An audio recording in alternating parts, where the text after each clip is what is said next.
período em casa, né? Nunca passei por isso, nunca tive um período tão grande fora das férias, durante o período de aulas, estando em casa. Espero que vocês estejam curtindo, tá? Mas ao mesmo tempo não esqueça que tem que fazer as atividades. Bom, essa é a nossa primeira videoaula, nossa aula à distância, e nós vamos introduzir o tema, o conteúdo novo, capítulo 5, página 38 do livro As Aparências Enganam. E antes de assistir essa aula, se vocês não assistiram ainda, assistam primeiro o vídeo biográfico de Marcos Mariano da Silva. Para aqueles que já assistiram, vocês viram que Marcos foi injustamente acusado de crimes e passou vários anos na cadeia. Não só teve o prejuízo de perder aí cerca de 25 anos de sua vida, né, na cadeia, se eu entendi bem. Foram 19 anos, mas antes tinham sido 6 anos. Não só perdeu o tempo da vida, mas ele acabou pegando tuberculose na cadeia. Por causa de fragmentos ele ficou cego. Enfim, perdeu esposa, família. Foi imensamente injustiçado, né? Injustiçado. Imagine você passar 25 anos presos sem ser culpa sua. Isso deve ser horrível. Isso é muito comum lá nos Estados Unidos, né? Tem bastante casos de pessoas que têm sido libertadas depois de 30, 25 anos presas injustamente e recebem uma compensação do Estado.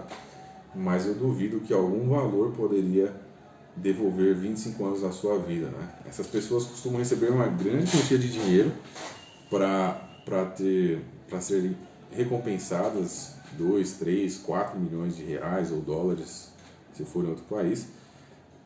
Mas eu não acho que compensa, sabe? 25 anos é uma vida, né? É uma vida. Enfim, é o que diz nosso livro. E a gente viu aí que o título do livro é As Aparências Enganam. E de fato enganam, né? Como enganam? Vocês vão ver mais pra frente, na próxima aula. Não vou dar spoiler, vou deixar que vocês desculpam para a próxima aula. Mas nessa aqui a gente vai acompanhar a apostila aí na página 39. Então o que aconteceu com o Marcos Mariano? Ele foi julgado, né? Ele foi condenado por um pré-julgamento mal feito. O que será que a Bíblia diz disso? O que ela diz sobre o julgamento, né? Julgar as pessoas. Vocês têm aí na página 39, no quadrinho verde, mas vou ler aqui na Bíblia também, a mesma coisa. Mateus capítulo 7, versos 1 a 5. Um verso bem conhecido, porque muitas pessoas costumam usar, diz o seguinte: Não julgueis para que não sejais julgados, pois com o critério que julgardes, sereis julgados. E com a medida com que tiverdes medido, vos medirão também. Porque vês tu o argueiro, ou seja, a trave, né, no olho do teu irmão, porém não reparas na trave que está no teu próprio. Vou corrigir. Esse argueiro, na verdade, é um cisco, uma farpa, né? Por que você vê a farpa no olho do seu irmão, mas não vê a trave? Jesus usa de uma ironia, olha aqui para você ver. Um parênteses. A Bíblia, ela é um livro interessantíssimo. E Jesus usa muitas vezes de ironia, de palavras, ideias exageradas. Isso era considerado um humor na época. Olha que interessante. Jesus sabia lidar com humor. Jesus era bem humorado. Ele diz assim: tá vendo? Você tem a trave no seu olho, mas fica procurando um cisco no olho do seu irmão.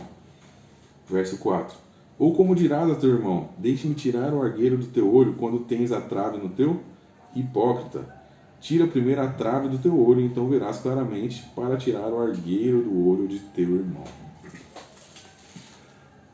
Antes de falar da interpretação apropriada desse texto, vamos falar da inapropriada. Muitas pessoas acham que isso daqui é uma reprovação geral a qualquer tipo de crítica às pessoas, sabe? Ou uma reprovação à condenação de comportamentos errados. Então, tipo assim, se tem alguém roubando, se tem alguém vendendo drogas, se tem alguém xingando um idoso na rua, e eu for falar mal desse infrator, eu não posso, porque eu estou julgando, e não é assim que a Bíblia orienta. Mas é uma má interpretação desse texto. O que esse texto está falando é uma contradição à crítica hipócrita que tem o objetivo de destruir em vez de edificar. Ou seja, não é errado você fazer uma crítica, uma diferenciação entre o que é certo e o que é errado. Mas, para você ser crítico com alguém, isso tem que ser uma coisa edificante, uma coisa que ajude aquela pessoa a melhorar. E não só em palavras, sabe? Antes você tem que, de fato, ajudar com ações a melhorar a situação da pessoa. O que acontece? Qual que era a crítica de Jesus? Eram aos hipócritas. E ele critica sempre os hipócritas, né? Pessoas que se contradizem, pessoas que querem criticar aquela que fala palavrão, mas aqui em casa eu xingo meus pais, por exemplo. Eu maltrato meu irmão, eu engano as pessoas, sabe? Isso é hipocrisia. E esse homem é errado, porque ele tem a trave no olho dele. Ou essa mulher está errado, porque tem a trave no olho dele, né? Então o objetivo de Jesus é nos precaver do julgamento hipócrita de que todos, sem exceção, somos tentados a fazer com o próximo. Isso é verdade, né? Todo mundo é tentado a julgar o outro. Se você é cristão, se você costuma frequentar a igreja,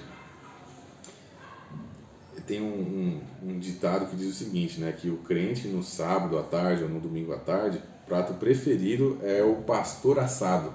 Não sei se você já ouviu falar nisso. Por quê? Porque depois lá do seu culto, você vai almoçar e às vezes você fica detonando lá o pastor ou o pregador, né? Enfim. Então existe essa tentação geral em nossos corações, se você é cristão ou não, de julgar, né? De criticar. E a palavra crítica em si, ela não é necessariamente negativa, tá? Você tem os críticos, por exemplo, os jurados de uma competição de música. Você tem os juízes de uma luta, sei lá. Você tem os juízes das competições das Olimpíadas. Você tem os professores, você aluno tem os professores que julgam a sua nota, né? Te avaliam. Então, a palavra crítica não é negativa. O julgamento em si não é negativo, desde que ele não seja hipócrita e ele não seja uma coisa que denigra a pessoa, que reprima ou oprima a pessoa, certo? No próprio livro de Mateus, nos versículos seguintes, Jesus fala para não dar pérolas aos porcos, ou não dar coisas sagradas, né, aos porcos e cães, que eram considerados animais imundos. Por quê? Como é que a gente sabe quem é cão, quem é porco? Na metáfora, quem é aquele ser impuro, aquela pessoa revoltada? A gente acaba sabendo disso com um certo julgamento, uma análise da pessoa, né? Ou nos versículos seguintes, Jesus fala assim, haverão falsos profetas e verdadeiros profetas. Você vai saber quem é o falso, quem é o verdadeiro a partir dos frutos dele, ou seja, a partir das ações dele. Jesus até fala assim, não dá para você esperar uma manga de um pé de laranja, de um pé de pêssego. Não dá.